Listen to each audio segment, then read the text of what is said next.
అనవసరంగా ఆవేశపడ్డాడు, కొడుకు టీసీ తీసుకొని వెళ్ళిపోయాడు. అదేంటో చెప్తాను వినండి. ప్రేయర్ 9 గంటలకు స్టార్ట్ అయ్యి పిల్లలందరూ లేట్ కమర్స్ అందరూ బయట వెయిట్ చేస్తుంటే ప్రేయర్ కంప్లీట్ చేసుకొని 9:10కి ప్రిన్సిపల్ గారు బయటకు వచ్చి ఎవరెవరైతే లేట్గా వచ్చారో వాళ్ళని క్వశ్చన్ చేస్తూ నార్మల్గా వాళ్ళ చేత గుంజలు చూపిస్తుంటే ఈ లోపల ఒక తండ్రి 9:15కి వాళ్ళ కొడుకుని దింపేసి కార్ రివర్స్ చేస్తూ వాళ్ళ కొడుకు బయటే ఉన్నాడని తెలిసి మళ్ళీ కార్ ఆప్ బయటకు వచ్చి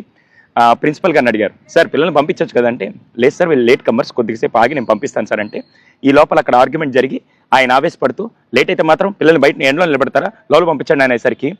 ఆయన ఆవేశాన్ని చూసి ప్రిన్సిపల్ గారు ఏం మాట్లాడకుండా వెంటనే అటెండెంట్ పిలిచి టీసీ ఫామ్ తీసుకురమ్మని చెప్పి టీసీ ఫామ్ ఫిల్ చేసి అబ్బాయి తండ్రికి ఇచ్చేశాడు. అప్పటిదాకా వాయిస్ రైజ్ చేసిన తండ్రి సడన్ గా వాయిస్ తగ్గించి అదేంటి సార్ టీసీ ఇస్తున్నారంటే,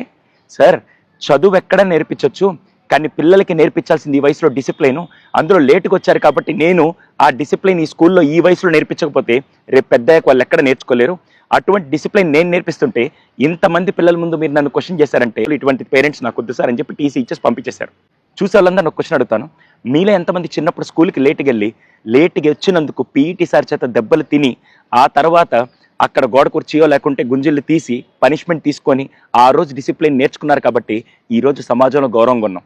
ఈ జనరేషన్కి ముఖ్యంగా కావాల్సింది టెక్నాలజీ, చదువు అదంతా సెకండరీ, ఫస్ట్ కావాల్సింది డిసిప్లిన్ అండి. అది నేర్పించే బాధ్యత అటు తల్లిదండ్రులు ఇటు స్కూలు ఖచ్చితంగా తీసుకోవాలి. ఆ డిసిప్లిన్ చిన్నప్పుడు రాకపోతే